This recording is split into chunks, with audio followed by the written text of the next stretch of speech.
নাটোরিয়ান টাইমসে আপনাদেরকে স্বাগতম। নিজ বাড়ি থেকে সরকারি চাকরি করে উচ্চ বিদ্যালয়ের শিক্ষকদের বেতন 22,000 টাকা এবং বাড়ি ভাড়া ও অন্যান্য ভাতা মিলিয়ে চাকরির শুরু থেকেই 28,000 টাকার চেয়েও বেশি বেতন পান। এছাড়াও ছাত্রছাত্রী স্কুলে না আসলে দিনে 5 টাকা করে জরিমানা নিয়ে থাকেন এবং স্কুলে ওয়াল টাইম নাস্তার জন্য চা বিস্কুট স্পেশাল পরোটা ডাউল এবং ফলফুল খাচ্ছেন তারা। তারা সরকারি সব ছুটি ভোগ করেন।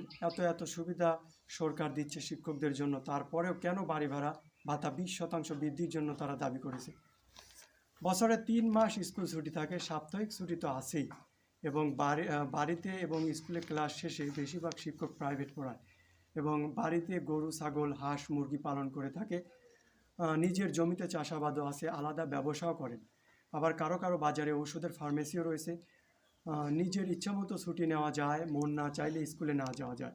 এতেও যদি আমাদের শিক্ষকদের না হয়, তাহলে যারা সেনাবাহিনী, বিমান বাহিনী, নৌবাহিনী, বিডিআর, পুলিশ, আনসার বাহিনী বা ফায়ার সার্ভিসে চাকরি করে তাদের কথা ভাবুন। 17তম গ্রেডে তাদের মূল বেতন মাত্র 9,000 টাকা। সব ভাতা মিলিয়ে মোট 15,000 টাকার মতো পান। তারা বাড়ি থেকে অনেক দূরে থেকে চাকরি করেন, বাসা ভাড়া করে থাকতে হয়। তাদের নেই শুক্রবার বা শনিবারে ছুটি, নেই সরকারি ছুটির দিন, বরং ডিউটি 12 থেকে 16 ঘন্টা পর্যন্ত চলে। অতিরিক্ত ডিউটির কোনো ওভারটাইম ভাতা নেই। সরকারি ছুটির দিনে ডিউটি করলেও কোনো অতিরিক্ত সম্মানই নেই। সবচেয়ে বড় কথা, যে কোনো সময় কোনো সন্ত্রাসী হামলা বা একটি বুলেট বোমা কেড়ে নিতে পারে তাদের প্রাণ। শিক্ষক যদি জাতি গড়ার কারিগর হয়, তবে বাংলাদেশ সেনাবাহিনী, বিমান বাহিনী, নৌবাহিনী, বিডিআর, পুলিশ, আনসার বাহিনী, ফায়ার সার্ভিস আমাদের দেশ রক্ষার সাহসী রক্ষক। শিক্ষকদের কথা যেমন বলা হয়, ঠিক তেমনই 7টি বাহিনীর কথা ভাবতে হবে। আপনাদের মনে হতে পারে নাটোরিয়ান টাইমসে শিক্ষকদের বিরুদ্ধে কেন কথা বলা হচ্ছে, কিন্তু বিষয়টা সেরকম নয়। শিক্ষকদের বিরুদ্ধে এখানে কোনো কথা বলা হচ্ছে না। যে সকল সরকারি চাকরিজীবী বেশি বেতন পাওয়ার যোগ্য এবং দেশ ও দেশের মানুষের জন্য যারা অক্লান্ত পরিশ্রম করছে, তাদের বেতন অবশ্যই বাড়ানো দরকার।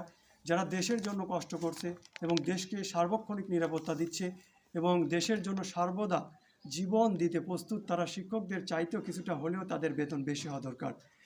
বাংলাদেশ সরকারের উচিত শিক্ষকদের নয়, বাংলাদেশ সেনাবাহিনী, নৌবাহিনী, বিডিআর, আনসার বাহিনী, ফায়ার সার্ভিসের বেতন বাড়ানো উচিত। এবং বাংলাদেশের অনেক এলাকাতেই অনেক বেশি অতিরিক্ত হাই স্কুল, দাখিল মাদ্রাসা, কারিগরি স্কুল রয়েছে, যেখানে শিক্ষক রয়েছে অনেকগুলো, কিন্তু ছাত্রছাত্রী খুব কম। এরকম ধরনের শিক্ষা প্রতিষ্ঠানগুলোকে বন্ধ করে দেওয়া উচিত।